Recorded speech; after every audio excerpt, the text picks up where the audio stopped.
Assalamualaikum warahmatullahi wabarakatuh. Kami dari kelompok 9 SPI. Perkenalkan, saya Muhammad Teguh Ramadan sebagai moderator dan juga pemateri 2. Perkenalkan, saya Uliman Takia sebagai pemateri pertama. Perkenalkan, saya Rihadat Wajana sebagai pemateri ketiga. Kami di sini akan mempresentasikan tentang dinasti-dinasti kecil yang ada di dalam sejarah peradaban Islam. Selamat menyaksikan.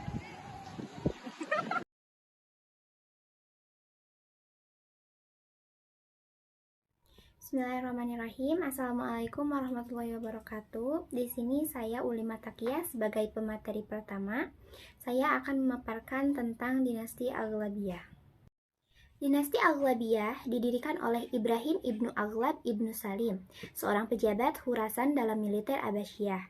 Adanya dinasti Aghlabiyah ini bermula dari penyerahan kekuasaan Khalif Harun ar-Rasyid kepada Ibrahim ibnu Aghlab atas provinsi Ifriqiyah atau Tunisia, dalam rangka menghadapi dinasti Idrisiyah atau yang berfaham Syiah yang memberontak kepada Abbasiyah yang semakin kuat.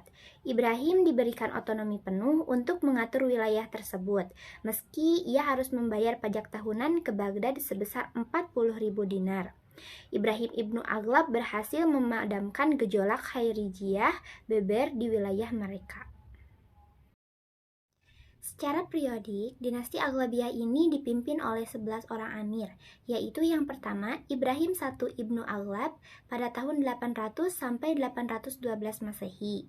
Yang kedua Abdullah I dari tahun 812 sampai 817 Masehi. Yang ketiga Ziyadatullah ibnu Ibrahim pada tahun 817 sampai 838 Masehi. Yang keempat Abu Ikal ibnu Ibrahim pada tahun 838 sampai 841 Masehi. Yang kelima Abu Al-Abbas Muhammad pada tahun 841 sampai 856 Masehi. Yang keenam Abu Ibrahim Ahmad pada tahun 856 sampai 863 Masehi. Yang ketujuh Ziyadatullah II ibnu Muhammad pada tahun 863 sampai 864 Masehi. Selanjutnya, kemajuan di dalam ilmu pengetahuan dinasti Aghlabiyah. Sumbangan dinasti Aghlabiyah ini cukup banyak dalam menciptakan kehidupan ilmiah di kawasan Afrika Utara. Pada masa dinasti ini berdiri Madrasah Kairawan yang mempunyai andil yang cukup besar saat itu. Yang selanjutnya adalah fase kemunduran. Pada akhir abad ke-9, posisi dinasti Aghlabiyah di Ifriqiyah menjadi merosot. Faktor penyebab mundurnya Aghlabiyah ini adalah yang pertama, hilangnya hakikat kedaulatan di mana ikatan-ikatan solidaritas itu semakin luntur. Yang kedua, amir terakhir tenggelam dalam kemewahan atau berpoya-poya dan seluruh pembesarnya itu tertarik pada Syiah. Yang ketiga, propaganda Syi'i Abu Abdillah perintis Fatimiyah Ubaidillah Al-Mahdi memiliki pengaruh yang kuat di kalangan Beber Ketama yang akhirnya menimbulkan pemberontakan militer. Pada tahun 909, kekuatan militer Fatimiyah berhasil menggulingkan penguasa Aghlabiyah yang terakhir yaitu Ziyadatullah III yang diusir ke Mesir. Bismillahirrahmanirrahim. Assalamualaikum warahmatullahi wabarakatuh. Saya Muhammad Teguh Ramadan dari kelompok 9 SPI akan mempresentasikan tentang perkembangan dinasti Fatimiyah. Dinasti Fatimiyah merupakan penjawatan terlembaga sekte Syiah Ismailiyah yang dalam realitas sejarah. Gerakan Ismailiyah ini terdiri dari kelompok Syiah yang berpendapat bahwa Ismail ibnu Ja'far as-Shadiq yang berperan sebagai imam ketujuh menggantikan ayahanda mereka, bukannya Musa al-Hazmi. Istilah dinasti Fatimiyah diambil dari nama Fatimah Az-Zahra, putri Nabi Muhammad SAW, dan istri dari Ali bin Abi Thalib melalui garis Ismail putra Ja'far as-Shadiq. Peletakan dasar sekaligus pendiri dinasti ini adalah Ubaidillah al-Mahdi, putra Husain ibnu Ahmad ibnu Abd Allah ibnu Muhammad ibnu Ismail ibnu Ja'far as-Shadiq. Lawan-lawannya dari Sunni menyebut dinasti Ubaidiyun atau lebih jelasnya yaitu keturunan Ubaidah al-Mahdi, menolak adanya hubungan dengan Ali bin Abi Thalib. Ubaidah al-Mahdi datang dari Suriah ke Afrika Utara karena propaganda Syiah di daerah ini mendapat sambutan baik, terutama dari suku Berber Ketama. Ia mulai merintis kegiatan dakwah tahun 893 Masehi dengan mengajarkan konsep akan datangnya Al-Mahdi, ya, dari keturunan Nabi Muhammad SAW. Para dai Fatimiyah berhasil menarik suku-suku Berber yang mendukung kepemimpinan Ubaidillah Al-Mahdi. Dengan dukungan Berber pertama, ia berhasil menumbangkan gubernur-gubernur Aghlabiyah di Ifriqiyah dan Rustamiyah Khairij dari Tarat dan menjadikan Idrisiyah Fez sebagai penguasa bawahannya. Pada tahun 909 Masehi, ia dilantik menjadi khalifah atau Al-Amirul Mu'minin yang sejajar dengan Khalifah Baghdad saat itu. Kemudian pada tahun 1920 Masehi, ia mendirikan ibu kota baru bernama Al-Mahdiyah. Berbeda dengan dinasti-dinasti kecil lainnya, dinasti Fatimiyah ini sepenuhnya melepaskan diri dari Baghdad. Dalam perjalanannya, Silsilia berhasil diduduki oleh dinasti Fatimiyah yang kemudian dilanjutkan dengan melakukan operasi angkatan laut terhadap Istanbul yang sekarang di daerah Turki itu. Pada tahun 358 Hijriah atau 969 Masehi, Jenderal Jahwar As-Siddiqili memasuki Kairo atau daerah Pushat, menyingkirkan dinasti terakhir Ikhshidiyah. Sebagaimana kota Al-Mahdiyah di Ifriqiyah, Fatimiyah pun membangun ibu kota baru Mesir itu, yaitu Kairo baru atau Al-Qairoh, yang artinya dalam bahasa Indonesia itu yang berjaya. Dari Mesir, kekuasaannya meluas hingga ke Palestina sampai Suriah dan mengambil alih penjagaan atas tempat-tempat suci di wilayah Hijaz. Kemajuan yang dicapai pada bidang kebudayaan adalah didirikannya Masjid Al-Azhar yang berfungsi sebagai pusat pengkajian Islam dan pusat pengembangan ilmu pengetahuan yang dimanfaatkan oleh kelompok Syiah maupun Sunni untuk memajukan ilmu pengetahuan. Di dalamnya itu terdiri dari bukan hanya ilmu pengetahuan agama, tapi pengetahuan umum seperti matematika dan kimia dan lain-lain. Selain itu, muncul ahli sejarah seperti Ibnu Zulak, Al-Mushabid, Al-Qudai, dan penulis kitab Adirayat atau As-Sabusi, pustakawan Al-Mullabi dari geografi Ibnu Al-Malk Al-Makmum Al-Batani. Meskipun khalifah dinasti Fatimiyah beraliran Syiah Ismailiyah, namun mayoritas rakyatnya tetap Sunni dan menikmati sebagian besar kebebasan beragama mereka selama berkuasa. Dinasti ini dipimpin oleh kurang lebih 14 khalifah. Saya akan sebutkan satu persatu serta masa kekuasaannya. Yang pertama, Ubaidillah Al-Mahdi berkuasa dari tahun 909 sampai 924. Yang kedua, Al-Qayyim dari tahun 924 sampai 946. Yang ketiga Al-Mansur, keempat Al-Mu'izz, yang kelima Al-Ajiz, yang keenam Al-Hakim, yang ketujuh Az-Zahir, yang kedelapan Al-Muntasir, yang kesembilan Al-Musta'il, yang kesepuluh Al-Amir, yang kesebelas Al-Hafiz sebagai wali dan sebagai khalifah, yang ke-12 Az-Zafir, yang ke-13 Al-Faiz, yang ke-14 Al-Adil. Pemerintahan dinasti Fatimiyah berlangsung selama 262 tahun antara 909 Masehi sampai 1117 Masehi. Pada akhirnya tidak dapat dipertahankan lagi karena faktor-faktor internal yang terjadi di dinasti Fatimiyah.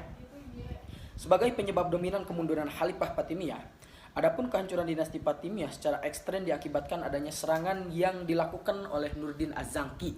Kalau bisa kita telisik lebih dalam, Nuruddin Az-Zanki itu adalah pamannya Salahuddin Al-Ayyubi, pahlawan perang salib, penguasa Syria. Di bawah Panglima Syikhruh yang dibantu oleh keponakannya Salahuddin Al-Ayyubi, beliau berhasil mengalahkan tentara salib pada tahun 1169 Masehi. Syikhruh menjadi wazir selama 2 bulan karena meninggal dunia.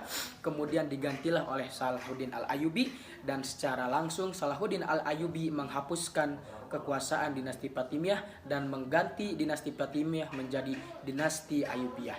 Begitulah secara singkat sejarah perkembangan dan kehancuran dinasti Fatimiyah. Pada zaman dinasti Ayyubiyah atau Bani Ayyubiyah adalah dinasti Muslim Sunni, keturunan etnis Kurdi yang pernah berkuasa sejak abad 12. Pada masa jayanya, dinasti yang pusat pemerintahannya berada di Mesir pernah menguasai hampir seluruh wilayah Timur Tengah.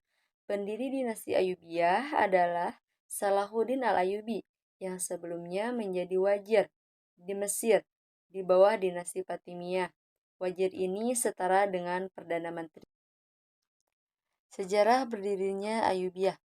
Sejak melemahnya dinasti Fatimiyah 909 sampai 1172, pada pertengahan abad ke-12 dinasti Fatimiyah semakin melemah karena beberapa faktor. Salah satunya permasalahan internal, khususnya perebutan posisi wazir. Selain itu, serangan pasukan Salib ke Mesir pada 1164, Salahuddin al-Ayyubi dan pamannya Syirkuh dikirim oleh penguasa Damaskus, yaitu Nuruddin Janki. Syirkuh diangkat menjadi wazir di Mesir pada 1169 karena memiliki ambisi menggantikannya dengan dinasti Ayyubiyah yang didirikan pada 1171 setelah meninggalnya Salahuddin al-Ayyubi.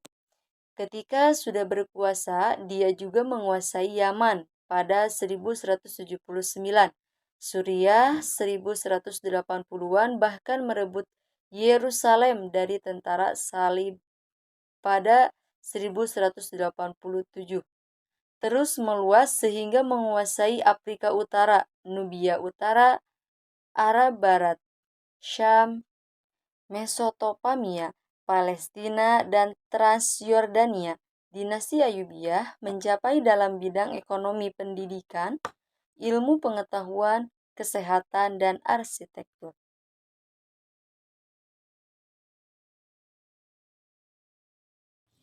Untuk materi yang keempat yaitu dinasti Mamalik. Dinasti Mamalik adalah dinasti yang dibentuk oleh para budak dari berbagai macam suku bangsa dan ras, dengan bentuk pemerintahan oligarki di suatu negara yang bukan tumpah darah mereka. Dinasti Mamalik ini berkuasa di Mesir, menggantikan dinasti Ayyubiyah melalui kudeta pada tahun 1250 Masehi dengan Syajarat ad-Dur sebagai pemimpin atau sultanat. Pemerintahan dinasti Mamalik ini dikuasai oleh Mamluk Bahri sejak tahun 648 Hijriah atau 1250 Masehi sampai tahun 792 Hijriah atau 1390 Masehi. Dan Mamluk Burji dari tahun 784 Hijriah atau 1382 sampai 922 Hijriah atau 1517 Masehi. Dalam sejarah, dinasti Mamalik ini tercatat sebagai penghalau serangan Mongol dan mengalahkan Honglu Makan dalam pertempuran Al-Ayyan Jalut pada tahun 658 Hijriah. Selain itu, dinasti ini pun membersihkan tentara Salib di pantai Syiro Palestina. Pertempuran tersebut dikomandani oleh dua jenderal, yaitu Jenderal Qutuz dan Jenderal Baibars.